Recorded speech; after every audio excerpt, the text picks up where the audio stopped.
saw a video of you in 2015 without the mustache, and that kind of threw me off. When was the mustache part of Matt's identity? So it was the whole persona came about the winter. All right, I think we're live-ish. Welcome to the Diary of a SysAdmin podcast. I'm excited to have you as my guest, and for a fact, you are the first person to be on here. Honored, man. That's that's what I got. I'm honored. Heck yeah!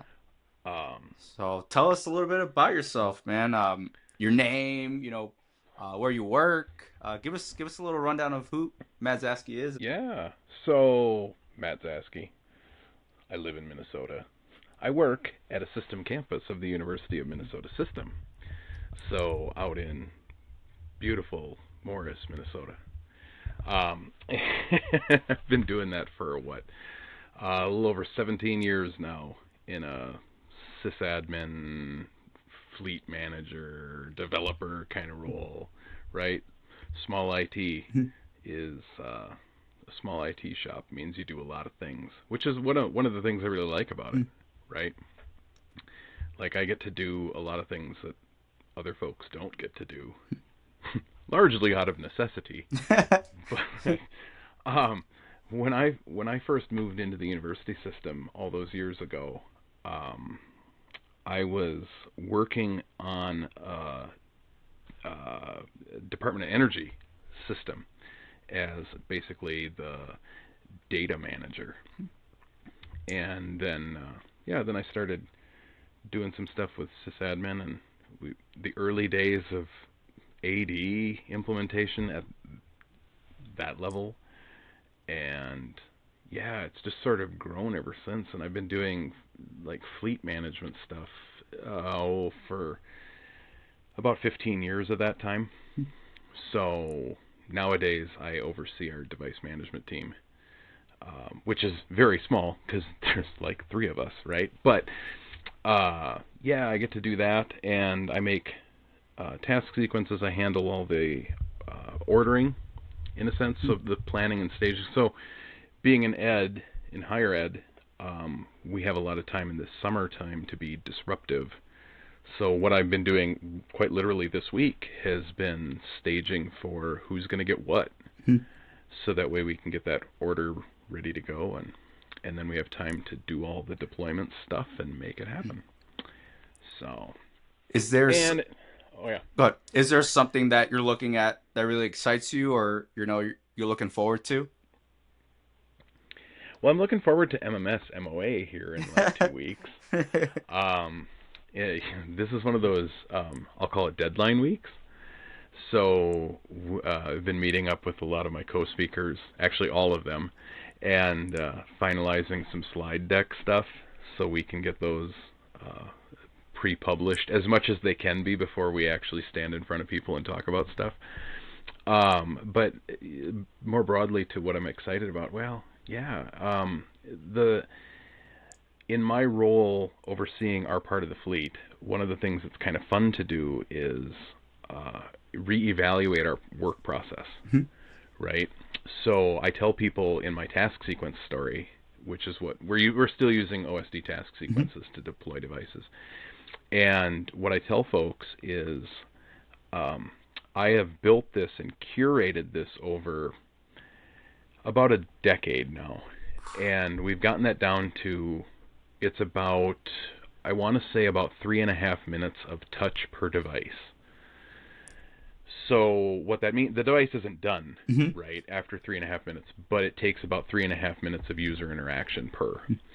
So it's always, now it's kind of a challenge, because 10 years ago it was, how can I shave 10 minutes off this? And even 4-ish years ago it was, how can I shave some time off? Last summer we shaved about 30 seconds. Hey, that goes a long way. That Right, goes a it long does, way. and it Yeah. adds up very quickly. And so, yeah, it's always kind of interesting to say, what can we get rid of? How can we streamline some things? So a lot of people will think task sequences are dead. Gary Block and I will be talking about how they're not quite dead yet in a couple weeks. But yeah, it's gotten down to that. how can I shave some stuff off? What can I get rid of? What do we need to carry forward? What's shifted in the landscape? Mhm. Because we wipe all of our public use and multi-user devices every summer, just because it's an easy way. We have the capability, and it's an easy way to reset them all to the same baseline. So we do that, and having that low amount of touch time then helps enable that. Because if it was difficult to do, then nobody wants to do it. Mhm. Whereas if I can even I will just walk around and like kick a bunch off, let it go, and for some of those lab spaces it can take a few hours. But we use the same one for employees, right? So 45 minutes can go by and it's Mhm. one thing that techs need to know, and then it's done. So that's always kind of fun. Um, When you say you reset them, like, so the end users or the students or faculty, whoever is using them, like, they're done at, say, April 30th. Do you just completely wipe them, or what does that mean when you say yeah. reset them? So it's shorthand for wipe and load, Hmm. right? In essence, bare metal. Yeah, we burn down the disk, start afresh, and it's become the model. And this is one of the reasons why it's been nice to have the Hmm. task sequence process that I've curated over time, because when something goes sideways during the academic Hmm. year, somebody might say, "Hey, this machine is being weird," or we'll have a report, or I'll send a student employee around and they'll notice something. If we can't fix it within half an hour, right? Like if it's not obvious Yeah, what's going on, yeah.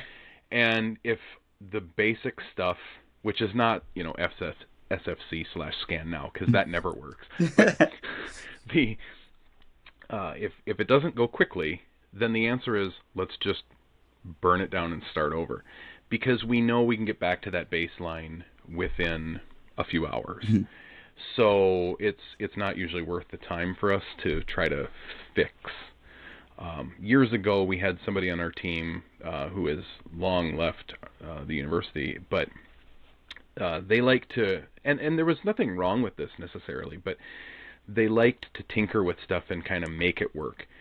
I really appreciate that for a number of reasons.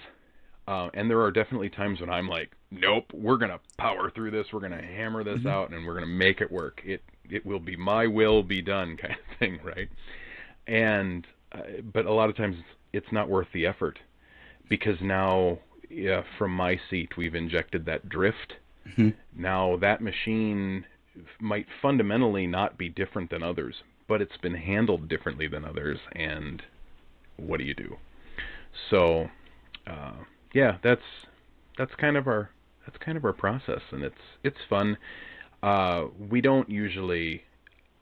A lot of times we don't do the actual wipe and load process until much closer to when Mhm. folks return, because uh, in our spaces there are things that come in and use those spaces. There's Mhm. groups, so it's not like people leave the first couple weeks of May and nothing happens in these spaces Yep. until.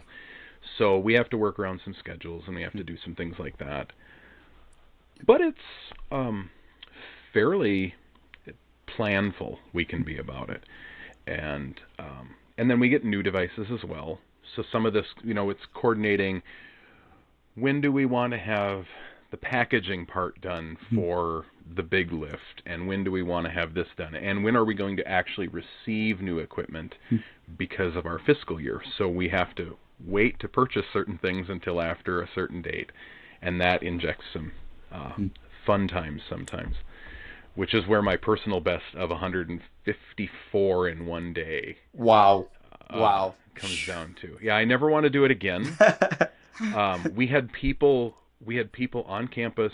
We were, I want to say, 3 days away from classes starting, and we had just finished putting in new equipment. And it was like, there's 400 or 500 devices we had to go rebuild at the last minute, and it was not fun. But it's fun to say because, in 8 hours, 8.5 hours, I did that number, and yeah, that's my personal best. I But mean, I hope to never have to do it again. Yeah, like at the time it sucks, but it's like it makes for a good story later on because at Yep. the time I'm sure you're like, oh, here we go, and while you're in the thick of it, it's just, the last thing you want to be doing, but now it's, thinking about it makes for a good or bad memory. Yeah, it's a battle scar, right? Yeah. Um, and yeah, no, that was a lot of fun in its own way. And actually, I like to jump in and do that once in a while. Most of the time, it's the other two folks that work in my device management Mhm. team that do most of the touch, and that's kind of by design. But I still like to do it because um, I observe things differently than they do, largely because I've built it. Mhm. So when we have meetings, a lot of times I ask them too. I'm like, "What's what's causing you pain?" Because, excuse me, um, most of the time I have to ask that two or three times to get a real answer. Mhm. Right? The first time is, "Oh, I'm caught off guard," and the second time is, "Oh, I got to think about that." And about the third time, then they're like, "Actually, this thing."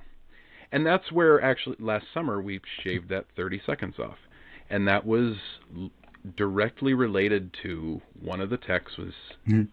complaining, in air quotes a little bit, complaining about it would be nice if I didn't have to wait for this when I was kicking this off. I'll look into it. And yeah, so I would not have chosen to go down that road, but I'm glad that they were comfortable enough to sort of recommend that or throw it out there as an idea. So yeah, Back to that wipe and reload question. yeah. And I'm sure you've been through this, having been at the university for so long. With the Windows 10 to Windows 11 shift, is this an opportunity for you to, right, if there are some Windows 10 devices, to shift them to Windows 11, right? Because this hasn't been the first time that we've had an upgrade of an OS from version 1 to 2, right? It's Yeah. Windows 7, Windows. So, Yeah. So that's a great point. So mhm, because we're such a small mhm, operation, we and by we I sort of mean like I try to push on this a little bit.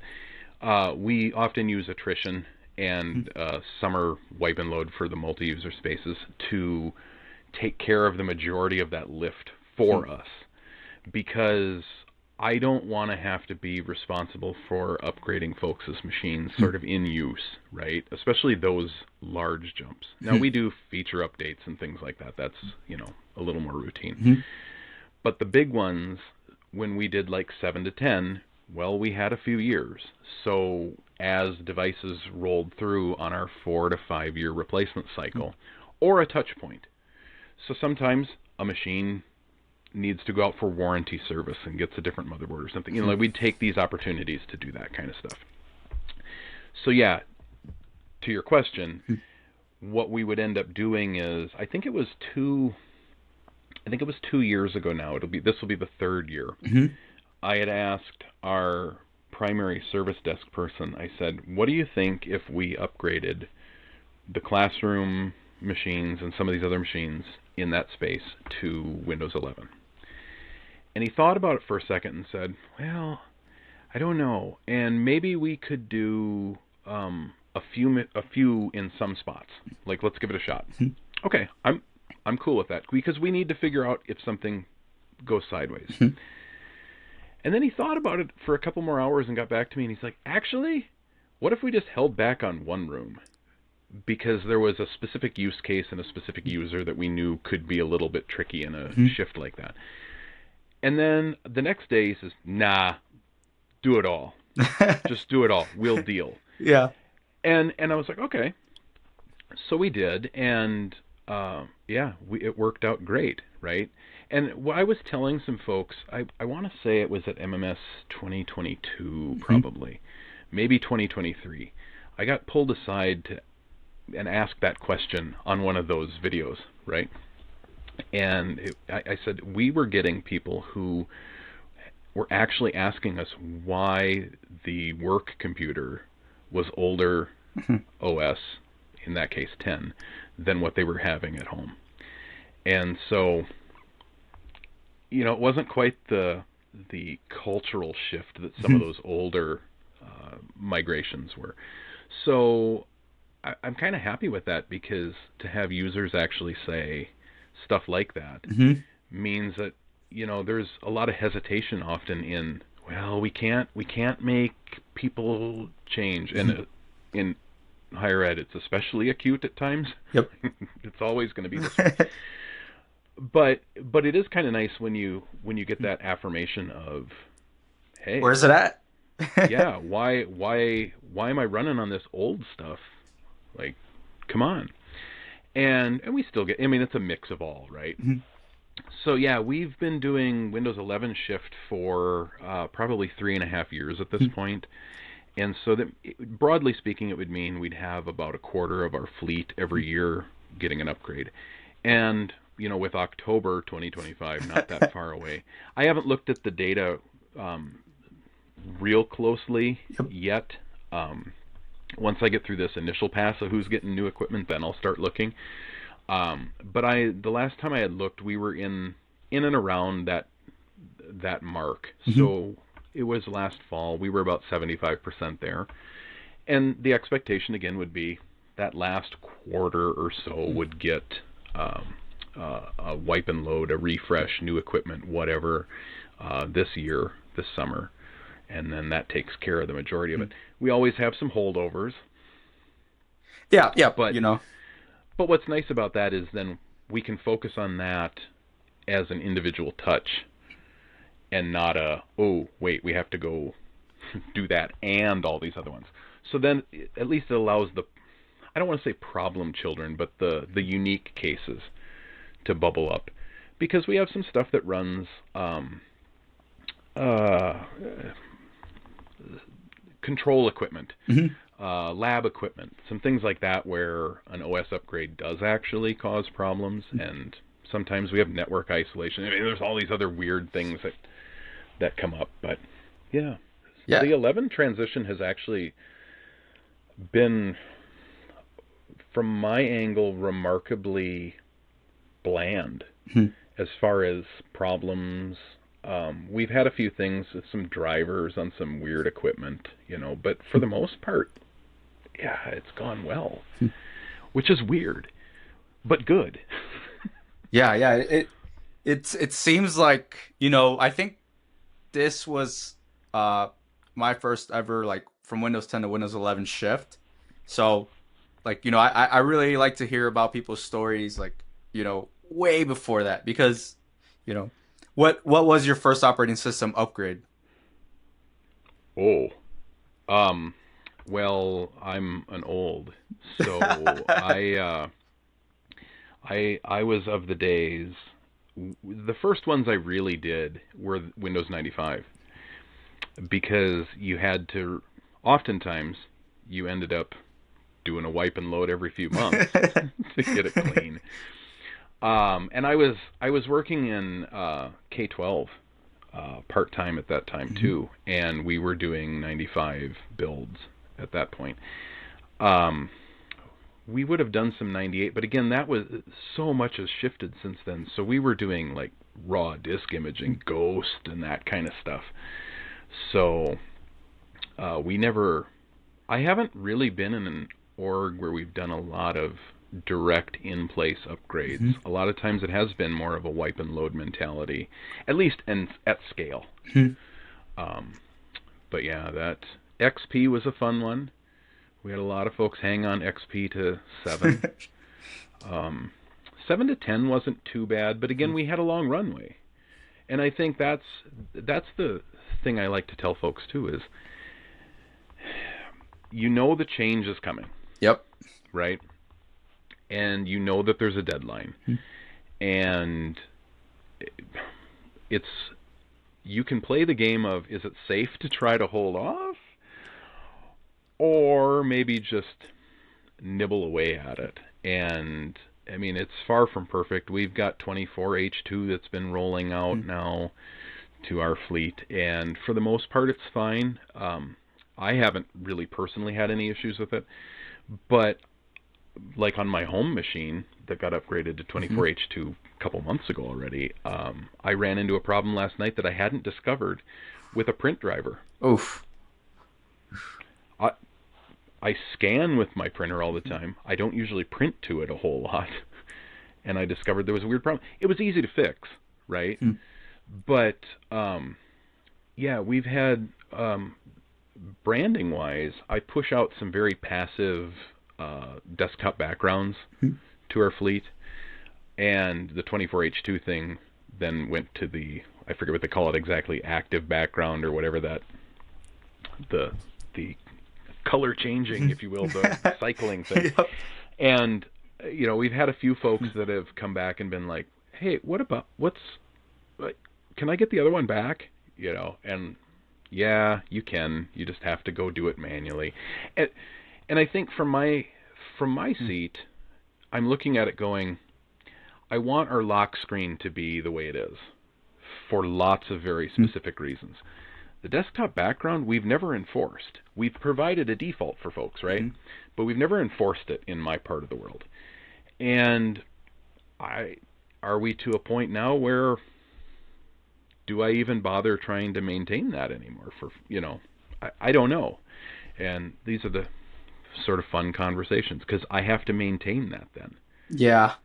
and Yeah. I'm lazy, Yep. right? Yep. Um, I so think you might have mentioned this, or might have been in the room where it's not laziness, but it's like it allows you to be creative in other ways with that laziness. I think you might have mentioned something like that to me before.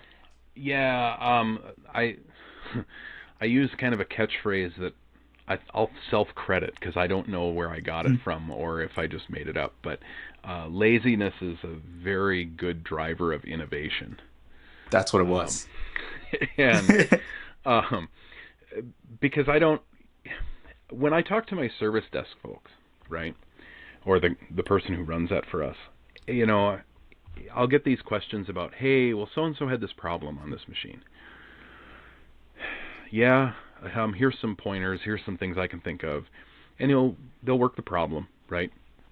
And sometimes they'll come back and be like, it'd be nice if we could push that more broadly.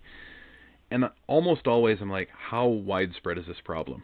Because if it's 5 machines, mm, uh, maybe. If it's 50 or 500, then I will absolutely go out of my way to make that happen. But it's easy. It's easy to sort of forget about those unitaskers out there. And so, like this morning, I was meeting with one of my MMS co-speakers, and we were talking about that technical debt piece of, you might have done this thing at some point in the past. Yeah, even if you don't deploy it or use it anymore, that was still applied somewhere. And making sure that you don't have that. I don't like to have a lot of drift.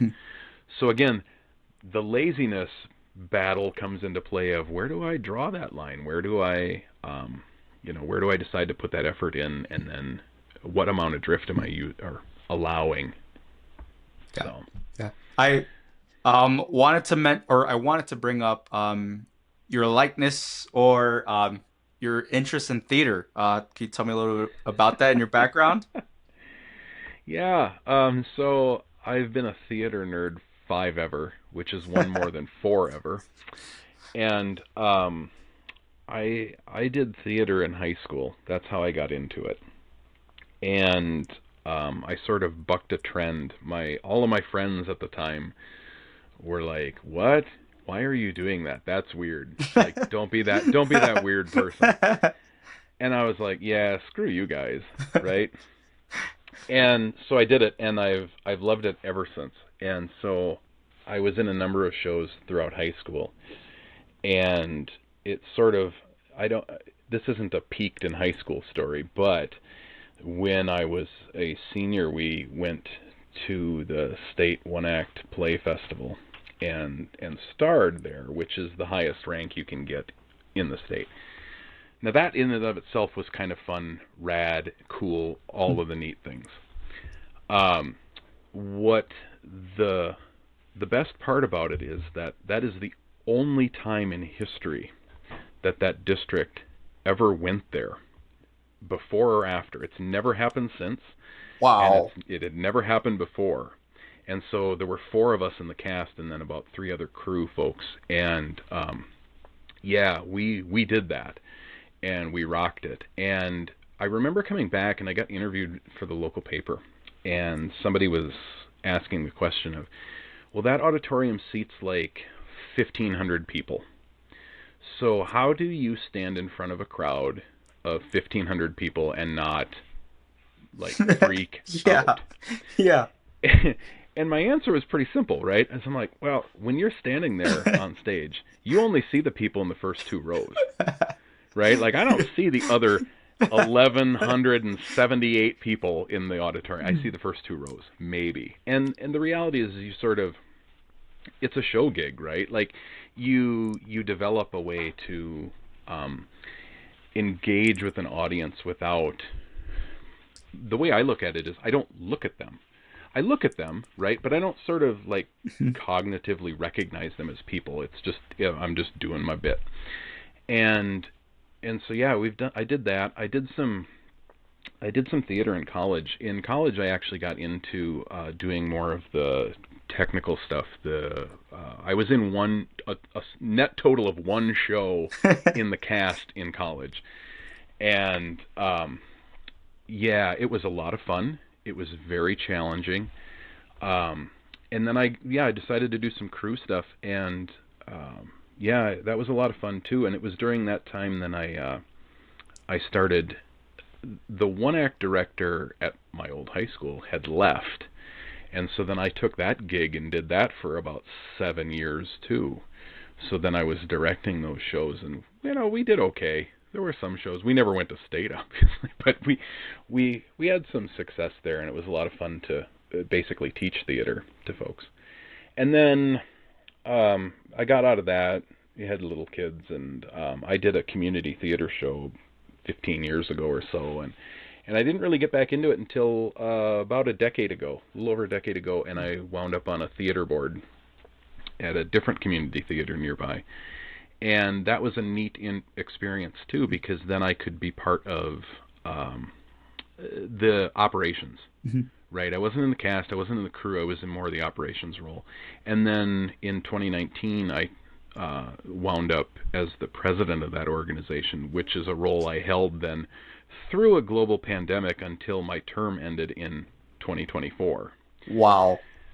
So, yeah, you learn a lot about running a nonprofit, and you learn a whole lot more about running a nonprofit through a pandemic.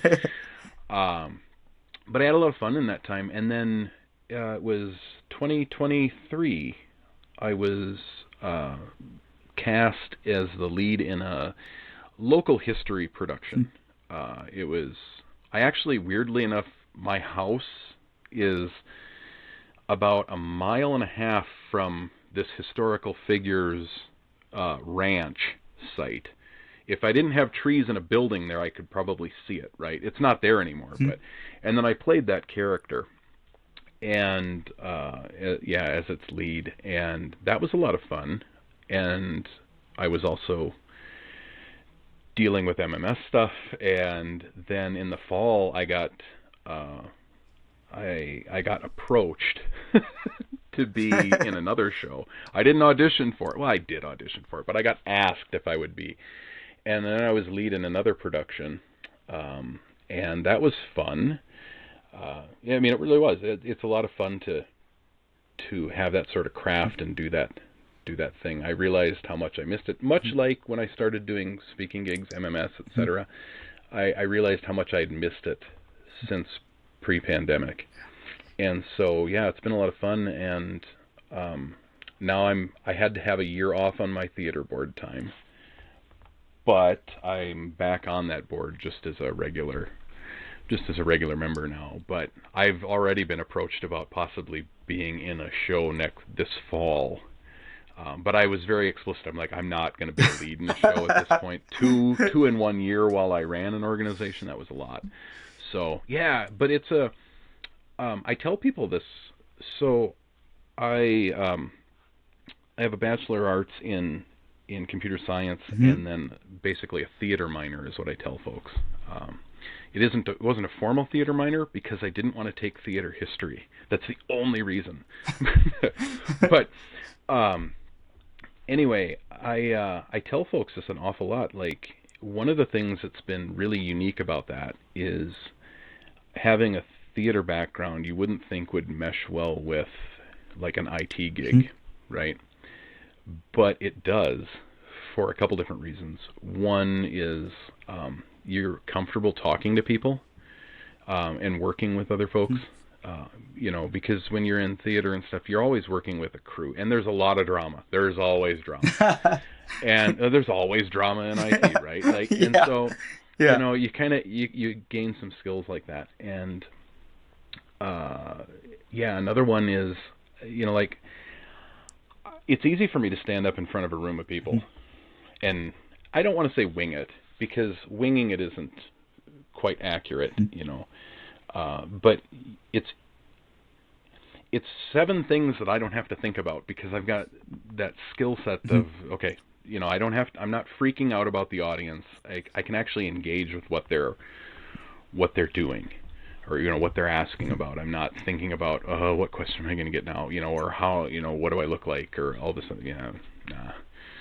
So yeah, it's a good. I've worked with a lot of folks over the years that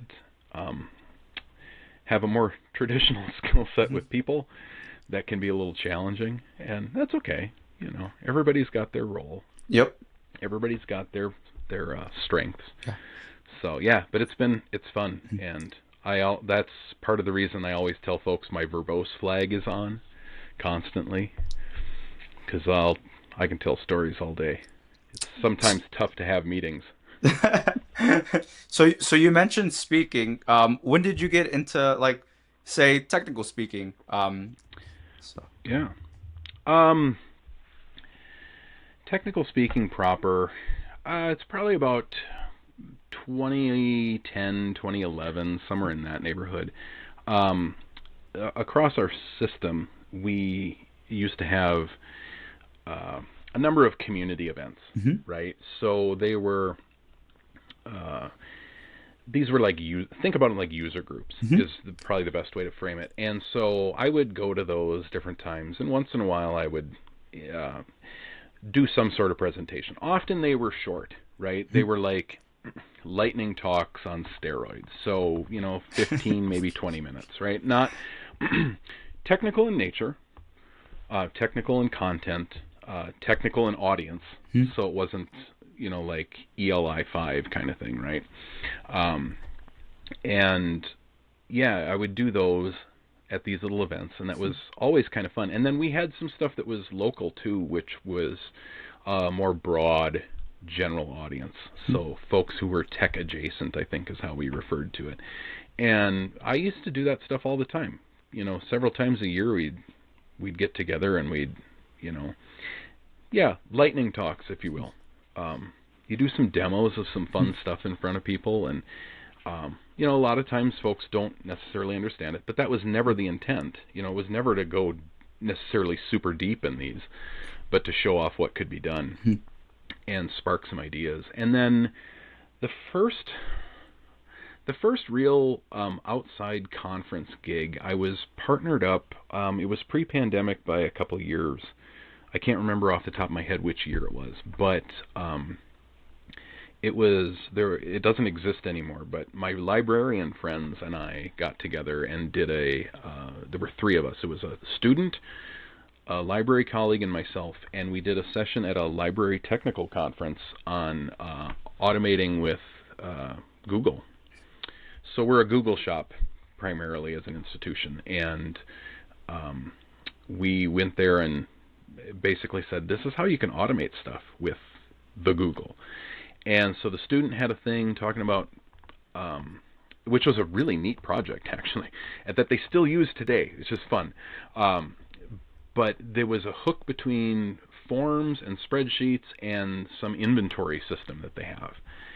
And then the other librarian was talking about some apps, script-like stuff. It was, I forget what the project was. That's going to bug me. I'll have to go look it up. But they were working on their part of that, and then it shifted into mine, and I was talking about real app script and some light API stuff at that time, and really stitching together some things. And yeah, that we had standing room only in our little room. It was a pretty popular session, so you kind of get the bug, right?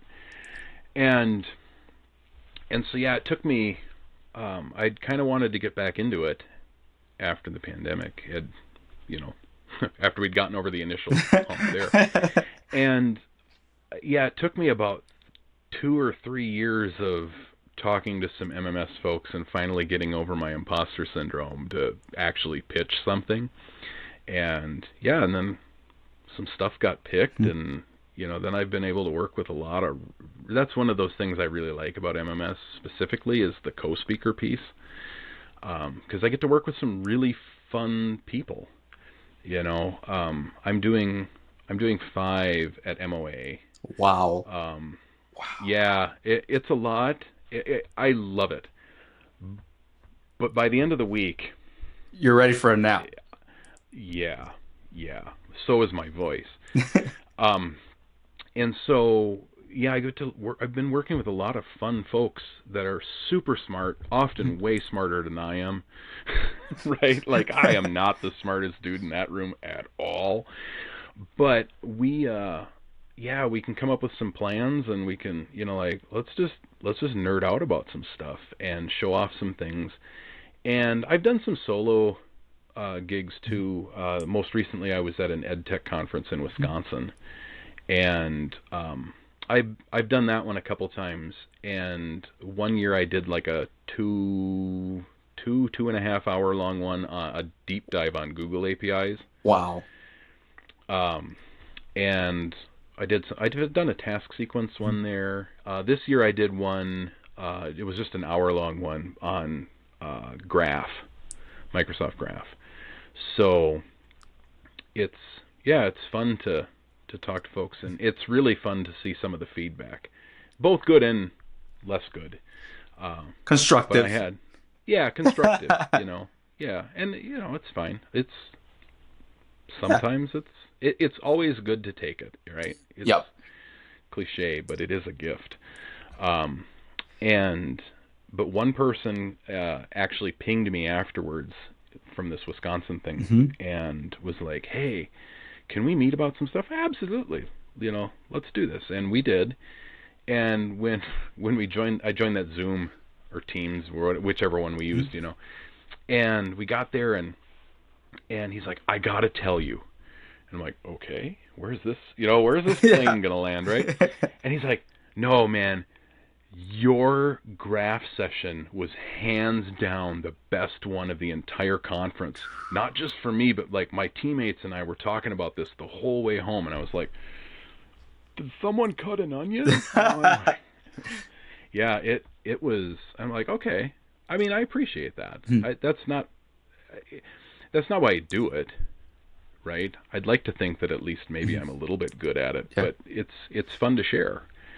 And so it's fun to see it when you get to folks see something, and then they're like, "Oh, wait, I could You see that." their eyes light up. Right? Yeah, the eyes Yep. light up, and they're like, "Oh yeah, then wait, but what about?" And I'm like, "Yes, now you get it." And so yeah, that's probably the most fun part about it. But yeah, I've gotten into that. It's been fun to share. It also is kind of a fun excuse to play around with some stuff that I normally don't get to do um, in my own Mhm. day-to-day gig. So for MMS Flamingo last fall, I built out on a whim.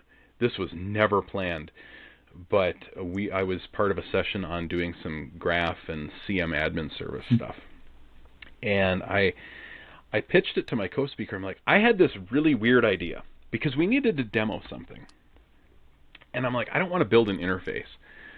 What if I made an interface in Home Assistant? And they were like, what? And I'm like, yeah, if I made an interface in Home Assistant to interact with Graph and the CM admin service. And they're like, sure, go for it. I think it's a rad idea. And I'm like, all right, cool. And so then, yeah, I got to dig around in Home Assistant graph, or not graph, rest land, Wow. to make graph calls. And there are lots of reasons you wouldn't do this, but I am chewing on the possibility of maybe just building out for grins a real Home Assistant integration that does talk to Intune. We'll see. That's a To when be I D. have time project, yeah. But what's fun about that is, like, you would never do that in production. Mhm. For the purposes of that session, there was a reason why that made sense to demo some things. But when we did that, it's sort of, you can distill what you need to do this other way. This is just the UI to display it. And if you can make Home Assistant talk to Graph,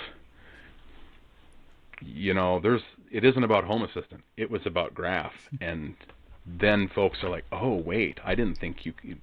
Now it sort of breaks a barrier down, right? So yeah, Do that was you fun. do you remember that person who nudged you to go ahead and submit for MMS? Was there Yes. somebody who like Well, grabbed you by the ears and told you, Matt, you need to go submit? it didn't quite happen like that. Mhm. It was more of, I had a situation where I I had asked a few folks that I knew about, hey, I'm chewing on this. What do you think? Mhm. And most of the time they were, well, actually all of the time, I shouldn't say most of the time. Every one of them was like, absolutely, just pitch something. Because then my imposter syndrome would kick in, right? And it was Mhm. like, well, I don't have an angle. Like, I don't, I have a story, but like, I'm not technical deep Mhm. dive on this stuff. And they're like, you'd be surprised.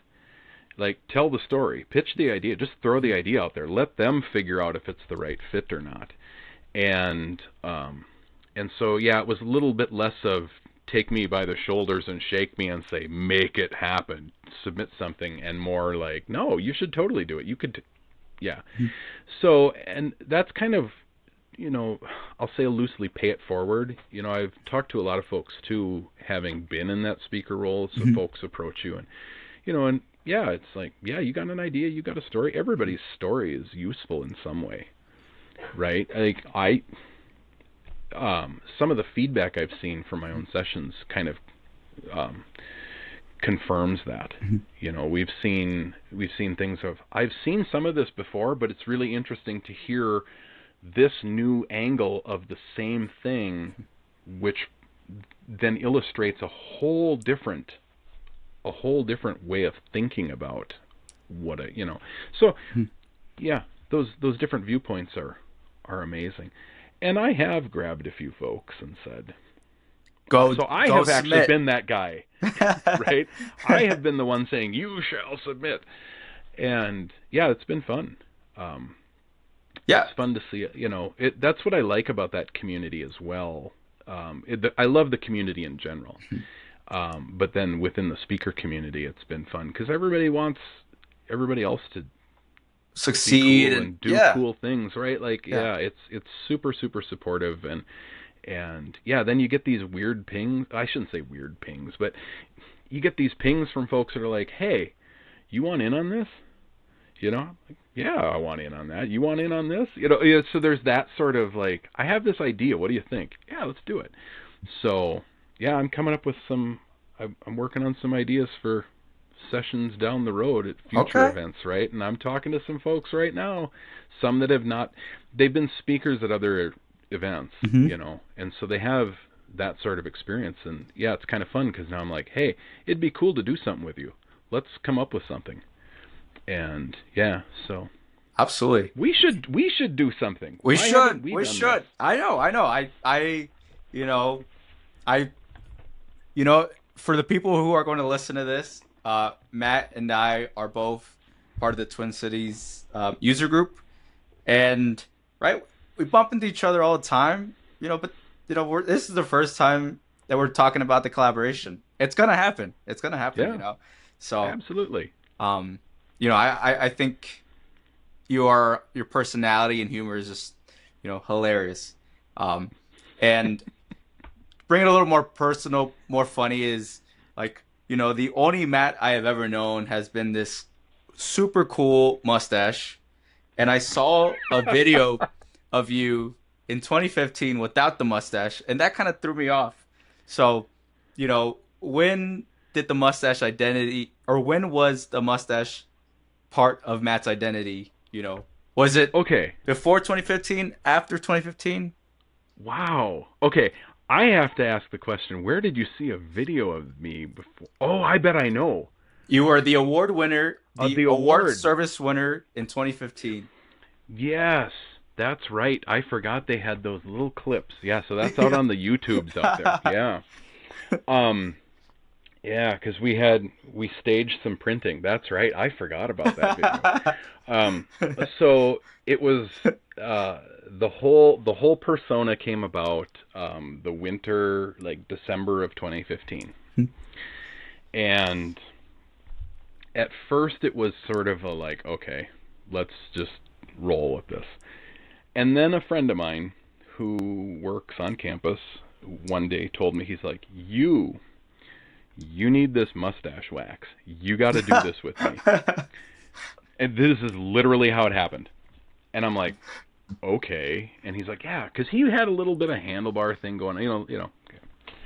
He's like, try it. So I bought the stuff, and I tried it, and um, it was a little cringe at first. You got to grow into stuff like this. Yep. And so, but part of it wasn't long enough. So in the mustache world, you have to train it. This is a whole thing.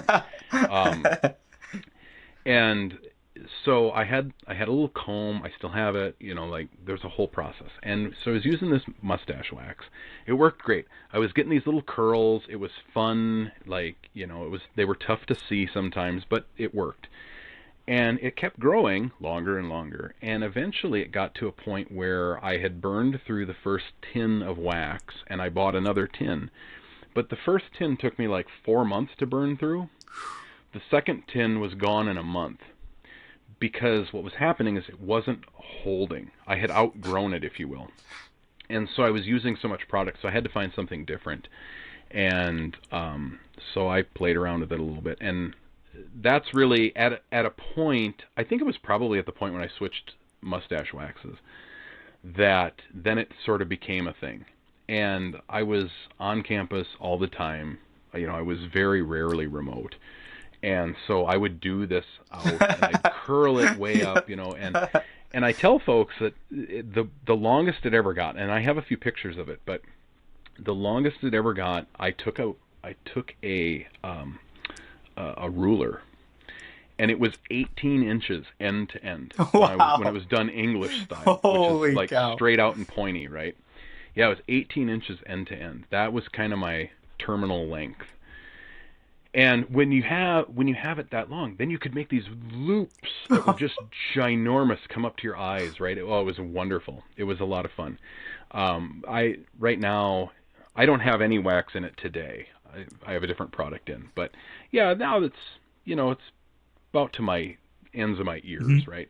But I have some driver's license photos. I outgrew the box. Yeah, yeah, Holy because cow. I went there to get my driver's license renewed, right? And I was like, how are they going to crop this? Because I went full English straight out. And so when the driver's license showed up, it's like the only time anybody wants to see a driver's license picture is when they're like, hold my beer. There's a fun one. But yeah, and I got the picture, and of course they crop it to your face, and I was like, I outgrew the license box. Um, so yeah, that became a thing, and it was about that time. I didn't go down the full. Now I have a whole brand. Like there's the logo thing, the MZ with the mustache thing. That's relatively new, probably 2022, 2023. I redid a website, and about that same time, I'm like, I need something different, and so yeah, out came the mustache, and that's become the thing. So. And And does I your tell folks, I tell folks this too. Like I'm at a point now where I'd shave the rest of the beard off. The mustache is sacrosanct, though. Like that thing's sticking around. So. does your friend still have his mustache, or did he bail weeks out? Oh no, he still has it. He never. he never went full on like quite like I did. But he actually, I don't see him as often because I'm primarily remote, so I go in when I need to. Mm-hmm. But we don't. He still does it. Yeah. The fun fact is we actually have the same barber. Which, okay, now here, this all ties it together. That theater experience at State. My barber friend is a good friend of mine from high school who was in that show as well. So, yeah. So he lives, it's about an hour and 45 minutes from my house. So a couple times a year I try to go get my hair cut with him. And so does this other guy on campus for a totally different reason. Like one day he's like, I was talking to your buddy Brian. And I was like, which Brian are you talking about? Oh, this guy. And I was like, you went to see him? Yeah. How did you find him? Yeah, it was a whole thing. But no, yeah, he still does the mustache, the handlebars Wow. periodically. Yeah. So So he is the thank for the brand that Matt is today. a little bit. Yeah. Wow. He could be blamed for it. So, yeah. But it is fun, and I do tell a lot of folks that, if you try to grow a mustache, everybody should try it. It's not for everybody. Like I will tell you right now, right, I keep doing some of this straightening it out because I don't have a lot of product in it. So you kind of have to, it is not for everybody. I, I found another fun nugget about you. And Uh-oh. you can tell me if it's true or not. I heard or saw that for the past, let's say, 20 years now, if I'm calculating it correctly, you make taco salads for supper on Sunday and you eat that for lunch every Sunday. Is that true or is that false? um wow, that's some dark web searching stuff there. Uh, um, so the short version of that is yes, but not like it used to be. So that practice, I won't say stopped, but it did slow down dramatically when I shifted to primarily remote work. But before that, pre-pandemic, for sure. Oh yeah, yeah. For um, that predates my time at the university because I worked at a startup developing software before that, and it was during those days. So it is, it's probably, that trend has probably been 22 years. But now it's more of a to have localized leftovers. Mhm. It's not all prepared like it used to be. Because I'd prepare it and then bring it in a container. Mhm. And now, I just walk to the fridge. But yeah. Yep. I saw that and on one of your articles on MZ Online, and I was blown away. I'm like, this, this needs this needs more context. I need to learn about this. So, Yeah, it's not every day at all anymore. It's yeah, every hmm, week or two. Yeah, then we'll make a bunch. Yeah. that's admirable. I to be, and I think you said you're a creature of habit. So, that is the explanation of creature of habit. Is there anything else in your life that you routinely do this like same or like you're very calculated on in a sense? You know, so I generally would answer that with like um, uh, mechanization, Hmm. automation, right? So like the coffee maker has a timer. I'm not hitting the button in the morning. Yep. That does its own thing, right?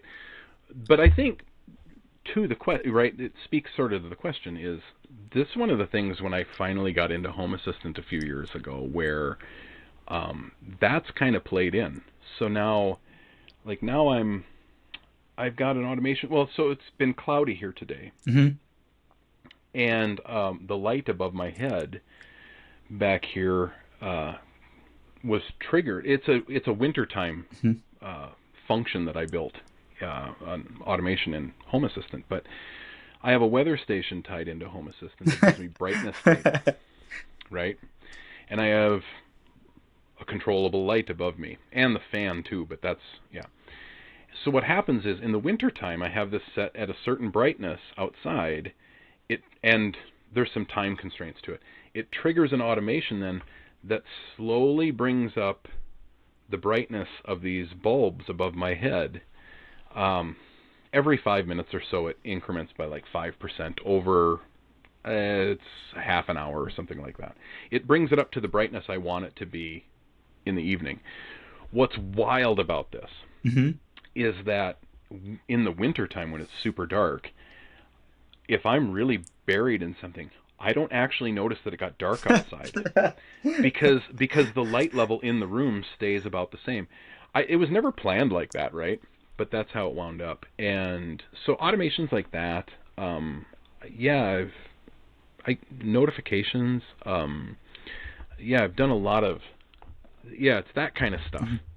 because decision fatigue is a thing, Yeah. Yep. right? Like I don't, and it isn't so much like it isn't a huge decision to go turn on the light, right? Like that isn't what it is. But Yep. collectively, like, okay, now I can just make this thing do a thing, Mhm. and then I don't have to do that thing. So yeah, that kind of stuff is my jam. Um, When what did else? you when did you get started in the home automation?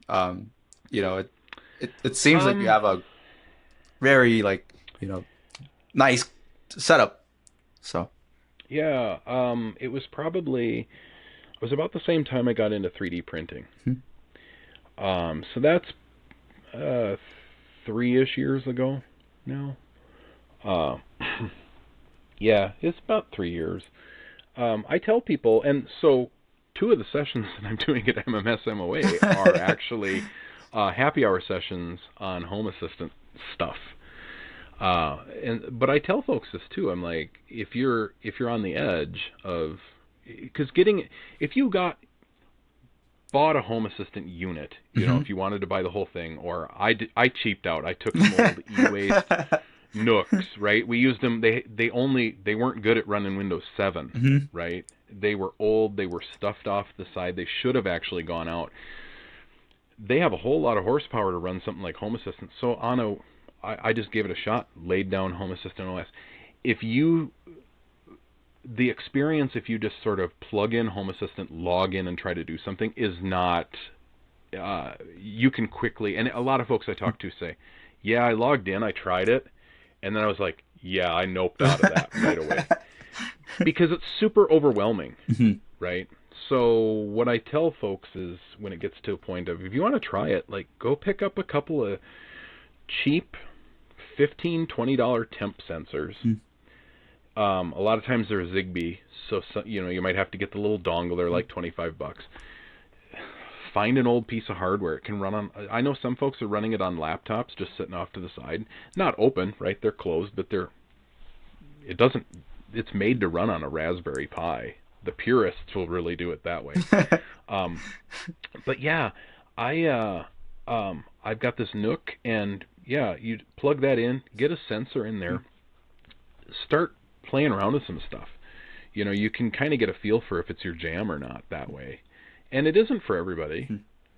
Like I've discovered a lot and I've fiddled with a lot, but I've also like configured a lot of Mhm. stuff. But it didn't happen overnight. A lot of times it's oh, this is kind of a pain. I wonder if I could do this. Or I've gotten to the point now where I actually will, if I'm buying something, electronics, I will look to see if there's a Home Assistant integration for it because they call it the house assistant or the house acceptance factor. And like you start swapping out light switches or you start putting relays in and smart bulbs, depending upon what you do, it changes the interface Mhm. for everybody in your house. So you have to sort of be judicious about it. And that's why I actually have very few smart bulbs proper. Most of what I've switched has been relays in the Mhm. box, that then leave the original switch. but add a Wi-Fi component to it, or controllable, or swapped out switches, or done these other things. But yeah, no, it. I have a detached garage that's old, really old, and I took a Shelly relay and I plugged it in, and I use it for the 24-volt contact like a garage door button. And that's on Wi-Fi, so we've got an iPad that's next to the front door. Well, close to the front door. And you can tap on that with the dashboard. So you can open the garage door from inside the house because you hit the button, it triggers the relay that then crosses the terminals and makes the door come up. And, that was just one of those things where I'm like, yeah, that'd be fun to have, because I don't have a remote to hit the button inside the house because the button is in the car, right? But then one day I'm like, I hate it when the garage door doesn't get shut, and I don't always see that. So I have a Slack integration, right? So then I have a timer. I have a read switch. There's a read switch that tells me when the door is open. So when it's closed, it starts a timer, and I have a notification that gets pinged to me in Slack if the garage door stays open for 2 hours. And the notification just says, "Did you mean to leave that open?" Sometimes I did, sometimes I don't. So it's, fun little practical things like that, yeah. I think your major should have been electrical engineering. Or I'm trying to think of like home automation. I think that should have been your major. That didn't exist. That didn't exist when I was that age. But yeah, no, it's been fun. And what I like about it is, from like an IT perspective, is there's a lot of fun things you can, the logic and the developer and the creative part of me, that's what's, you can kind of tap into that. And so I just got smart blinds here. Wow. The last couple months. Not everywhere, because they're expensive. But I've got those in Home Assistant now too. They're not automated. You have to hit a button within it. But I've thought about that of, well, maybe if there's a certain brightness on a certain day, I could have them automatically, yeah. So I often let I have this situation. Could I automate that? What are some things, right? I could see that you're super invested in this area. Like, what are some things that really excite you about it, or like some things that you've like kind of been excited about recently in the home automation space? I have a Home Assistant voice preview. Ooh. I spent the $60 and got one. I have not had much time to play with it, because I got it around the time of another conference, and it's set up and it's in the other room. One of the things I think is interesting, and Home Assistant and the Open Home Foundation had their like State of the Union kind of address here this last week, and the voice thing is interesting to me. I'd like to try to figure out how to leverage it. We've got the whole Google, the Alexa stuff, and to be honest, we use it a little bit, but we're not much of a voice household. Largely, the house is small. There isn't a lot. I mean, it's kind of I know somebody who you also know, who I shall not name here, who has a very, very large and wonderful house. And they are heavily invested in voice across the entire compound, if you will. And it's amazing to see. What's really cool about it is I'm kind of jealous that works for you. I just know that because of the nature of the space here and just how we operate it, it's not really for us. But it's neat to see it work. Now, that being said, back to the voice thing, is I've got that voice puck. It would be interesting to see if the stuff that we rely on, like Alexa for, could be the equivalent could be created over in Home Assistant directly, because then it's local. That's the other piece. The other thing about that is not everything that I have has an Alexa skill. So we have some things that we use that are convenient because the skill exists. What's cool on the Home Assistant piece is, in theory, almost anything that's in Home Assistant can be triggered with voice in its little ecosystem. So maybe I one of the MMS happy hour sessions is on presence, and we're going to talk a little bit about voice. And so the person that's my co-speaker has a little more experience with the voice side than I do. But So but as you we're going to try mentioned, it. you get to learn from that, like that person's Hmm. perspective, and like like you say, you maybe we were talking about like different systems earlier, but like this kind of ties into it too, where it's like, you know, you're invested more in a certain area, but this other person's on the voice side, right? So you get to learn from their angle, explore like the different things. So, Well, we were just talking about it the other day, planning for what we're going to do in a couple weeks, right? And or getting down into the details of what we're doing. And yeah, I'm going to bring a few.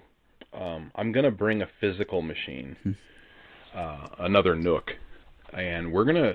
I the plan is to try to hook up voice in the room. Now wow. I'm told, yeah. So that'll be interesting to see how that behaves. Because I'm told from a contact in Nabukasa Open Home Hmm. that the voice units don't work particularly well in large spaces with a lot of background noise. Hmm. So it'll be interesting to see. But yeah, we're gonna try it. He has an extra one. I don't. So he's gonna bring it. We're gonna try it. We're gonna give a bunch of stuff away. Yeah, it's gonna be fun because I think everybody. That's one of those fun things about a Home Assistant that I think a lot of tech folks can get into is you can go super super deep. Hmm. You can do some really wild stuff. I mean, I made an integration of sorts that talks to Graph, right?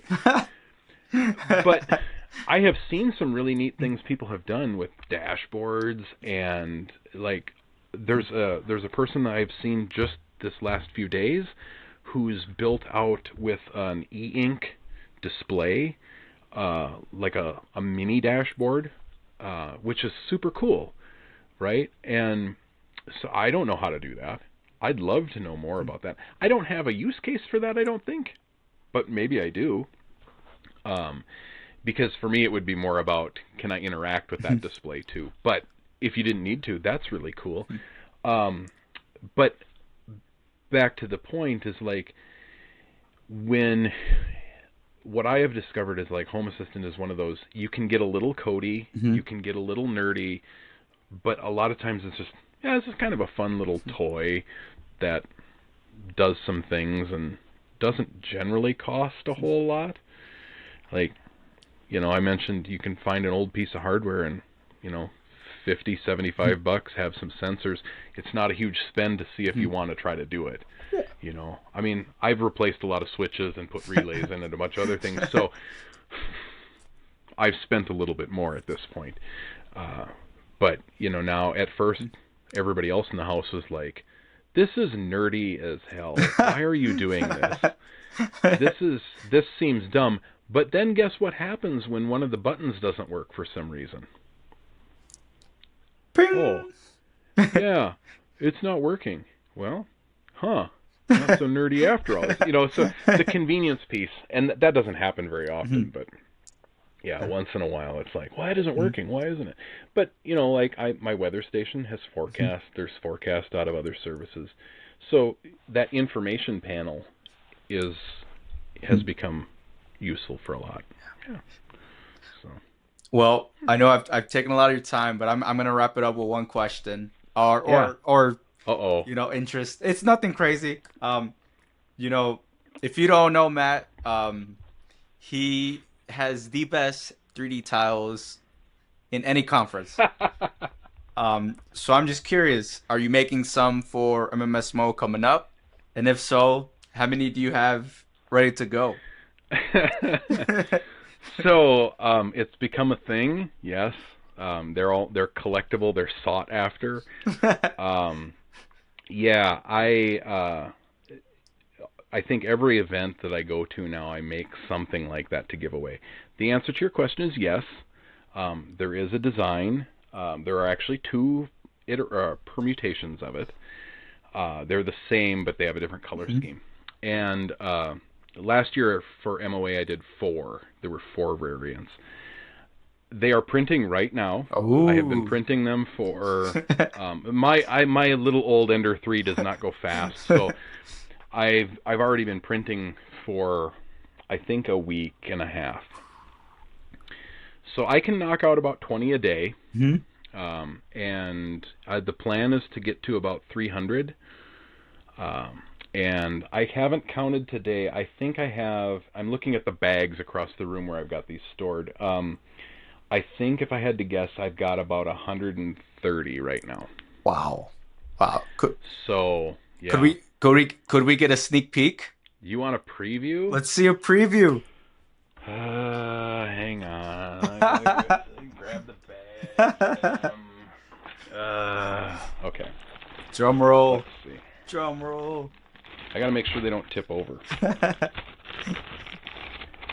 All right. I haven't even put this out on the socials yet. Ooh. You heard it here So first. you know what the theme is, right? Starlights. Northern Lights. Correct? Nope. No. Nope. It's fishing this year. Oh. Okay. So the two designs that I've settled on, well, it's the same design, different colors, are these guys. Oh, those are awesome. So they're Wow. tackle boxes. Yeah. So that's happening. Um, like I said, I think I've got about 130 right now, and I'm on track to get 300 printed. What might actually happen is I might run out of filament for the background, and if I run out of filament, I'm not buying more of that color just to do this. So it's going to be 300, or when I run out of the underlying brown on them. Well, if So. anybody here is listening and wants to sponsor Matt's 3D printer game, please, he'll put a sticker on your. He'll print something for you. Find Matt a sponsor. it's it's become the thing. It's kind of fun. It sometimes takes a little. Um, this is the key ring of the iterations that I went through to get to that design in order. Yeah, no, it's fun, and yeah, I'm actually going to order some stickers. It Ooh. was not of these. It came up today or yesterday in one of the discords Mhm. about higher ed and education folks at Mhm. MMS. And yeah, somebody's like, that would be cool to get a group together. And I'm like, I'm not going to have time to get a group together. Um, but I thought about it a little bit. And I'm like, you know what? You know what we could do, though? I don't have time to print anything and Mhm. design it at this point. But I could get stickers. So I'm probably going to order them tonight. Okay. And we'll get some stickers for the higher ed folks. Mhm. And then you can look for folks with the other higher ed stickers and then start up your own little conversation, and it doesn't have to be a whole. What do you do? Like, Yeah, what industry do you work in? It's kind of a nice yeah, cheat sheet. yep, So, yep. and So, yeah, well, man, this was fun. This was I'm glad that you were able to make it. We pass each other here and there at TC Smug, and we get to chit chat, but sometimes there's like four other people. So this is really nice to get to know who Matt was, the origin of the mustache, you know, the home automation, So I had a blast, man. Thank you. that was fun, man. Thanks for So the invite. absolutely, absolutely. So um, let me stop this here quick.